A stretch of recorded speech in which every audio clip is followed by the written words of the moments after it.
Today, nagbayad kami ng Amilyar for our Calista Mid unit sa First Park Homes at sasabihin namin sa inyo kung paano, saan, magkano at anong kailangan dalhin para magbayad ng Amilyar. Hello mga kapitbahay! This is Charlotte and 3 years and 7 months na kami nakatira dito sa First Park Homes, Calamba. And today July 30, 2025 at napakaganda ng weather today. It is sunny and breezy at the same time. Napaka-presko and nakaka-happy yung weather. Oh well, nakaka-antok din. So ayun na nga, yung mga kapitbahay natin na iba, naka-receive na sila ng letter from the local municipality notifying them kung magkano na yung kailangang bayaran for the property tax or Amilyar. So nagkaayaan kami na sabay-sabay na kaming pumunta sa munisipyo para magbayad ng property tax. Well, technically yung asawa ko lang yung nakasama, pero I asked him to take videos para ma-share sa inyo kung ano na yung naging process this year as compared to last year. So ito na yung pangalawang taon na nagbayad kami ng Amilyar para dito sa aming Calista Mid unit. At pinadala ko kay Toy yung OR from our payment last year. So, ito po siya, yung OR from the City of Calamba. Ang binayaran po namin last year ay nasa 2,500 plus.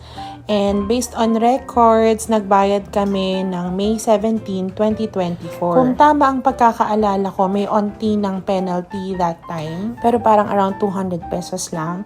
And then, pinadala ko rin itong copy ng transfer certificate of title na pinadala ni First sa amin via email. So, this one is printed lang. Kasi yung original namin na ganyan, syempre, nandun sa CBS. Kasi sila may hawak ng original title.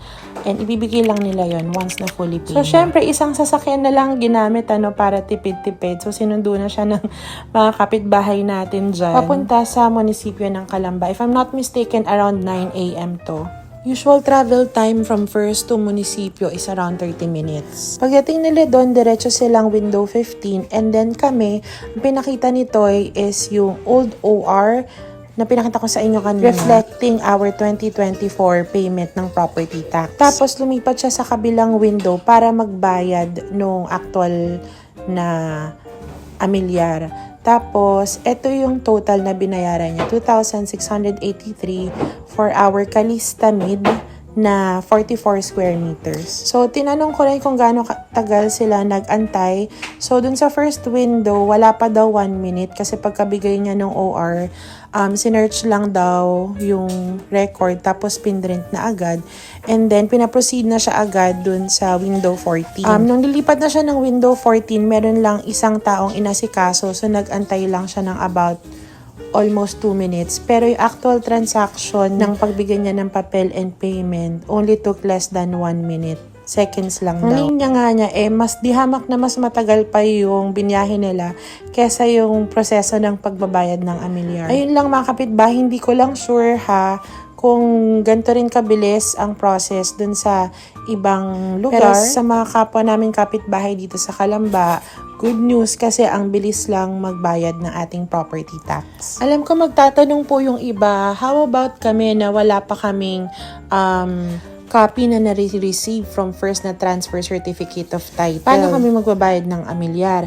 Well, sa case po namin, hanggat hindi pa binibigay ni First yung mga documents na yon, sila pa rin po nagbayad nung property tax. So, for context, na turnover po kami ng November 2021, nabigyan lang kami ng copy nung transfer certificate title namin around September 2023. That time, binigyan din kami ng copy ni First ng tax declaration of real property at kinailangan lang namin magbayad ng property tax ng 2024 na. So, hindi nyo po kailangan mag-alala kasi habang wala pa sa inyo yung TCT nyo, si First po ang nagbabayad.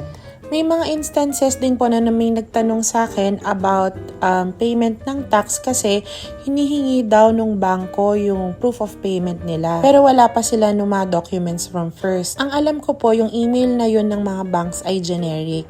So you just have to inform them na hindi pa naibibigay sa inyo ni First yung mga documents para kayo yung makapagbayad ng sarili yung Amilyar. Ayun lang mga kapitbahay, sana may naitulong ako sa inyo today.